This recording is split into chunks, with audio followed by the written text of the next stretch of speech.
حیض کی حالت میں خاوند اپنی بیوی سے ہم بستری کر لے اور اس کو حمل ٹھہر جائے، جو بچہ پیدا ہوگا وہ کیا ولد الحرام بچہ ہوگا یا ولد الحلال بچہ ہوگا؟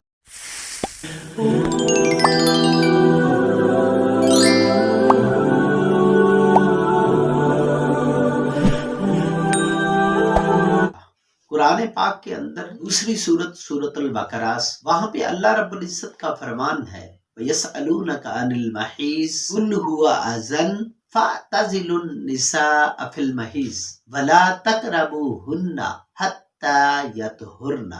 قرآن میں واضح یہ بتا دیا گیا کہ نبی پاک صلی اللہ علیہ وسلم سے لوگ حیض کے بارے میں سوال کرتے تھے کہ جی حیض کے بارے میں کیا حکم ہے؟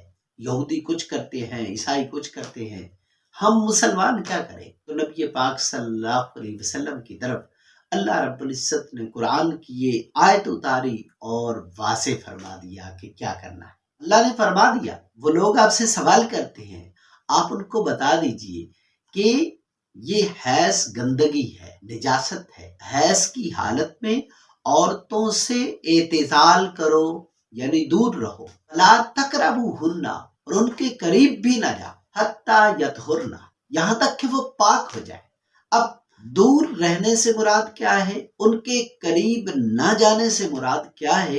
ناف سے لے کے گھٹنے تک فائدہ نہیں اٹھا سکتے، اس سے مراد یہ ہے یعنی ہم بستری نہیں کر سکتے، جماع نہیں کر سکتے، مباشرت نہیں کر سکتے۔ بقیہ جتنا کچھ اس حوالے سے یہودیوں کا کیا تھا، وہ عورت سے اس حالت میں نفرت کرتے تھے، اس کے قریب بھی نہیں جاتے تھے، اس کے ہاتھ کا پکا ہوا کھانا نہیں کھاتے تھے۔ اس کے علاوہ بہت عجیب ان کی رسمیں تھیں، جبکہ عیسائیوں نے اس کا بالکل الٹ کر دیا کہ حیض کی حالت میں ہم بستری بھی کرتے، یعنی اپنی خواہش کو پورا کرتے، اور بقیہ بھی جو ہو سکتا تھا وہ کرتے تھے، جبکہ اسلام نے ایک اعتدال والا راستہ دے دیا کہ حیض کی حالت میں ہم بستری نہیں کرنی، ناف سے لے کے گھٹنوں تک اپنی خواہش کو پورا نہیں کرنا، باقی آپ ساتھ لیٹ بھی سکتے ہیں، ساتھ اس عورت کے ہاتھ کا پکا ہوا کھانا بھی کھا سکتے ہیں، بلکہ اولیاء اللہ نے تو ایسی عورت اس کا حیض کا دورانیہ شروع ہو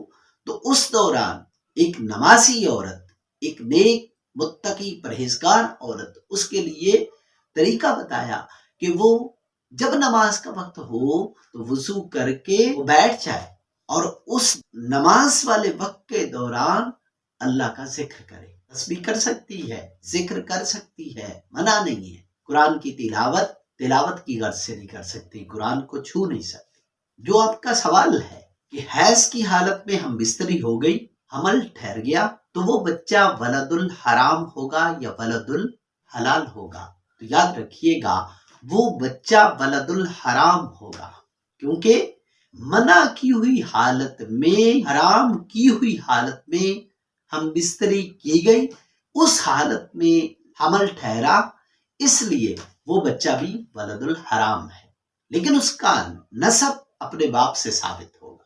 ولد الزنا یعنی کسی عورت نے کسی غیر مرد سے اگر ہم بستری کر لی تو اس کے نتیجے میں ٹھہرنے والا حمل، اس سے تو ولد الزنا پیدا ہوگا، قیامت کے دن اس کو پیش کیا جائے گا اور اس کا نسب اس کی ماں سے ثابت ہوگا۔ قیامت کے دن وہ بچہ اس شخص کو بال سے پکڑے گا کہ تو نے مجھے میدان محشر کے اندر رسوا کیا، بدنام کیا کہ میں ولد الزنا ہوں، جبکہ حیض کی حالت میں میاں بیوی کے مقدس رشتہ کے اندر جڑے ہوئے حالت حیض پہ ہونے والی میاں بیوی کی آپس میں ہم بستری کے نتیجے میں پیدا ہونے والا بچہ وہ ولد الحرام ہوگا، اس کا نسب اس کے باپ سے ثابت ہوگا۔ امید ہے آج کی ویڈیو سے آپ کو کچھ نہ کچھ سیکھنے کو ملا ہوگا۔ ویڈیو کو لائک کر دیجئے۔ اگر آپ چاہتے ہیں کہ روزانہ شام 7:15 پر اس طرح کی مفید باتیں سیکھنے کو ملے تو چینل کو سبسکرائب کر لیں، ہماری ٹیم کا حصہ بن جائے۔ روزانہ اس طرح کی مفید باتیں سیکھنے کو انشاءاللہ ضرور ملے گی۔ السلام علیکم ورحمۃ اللہ۔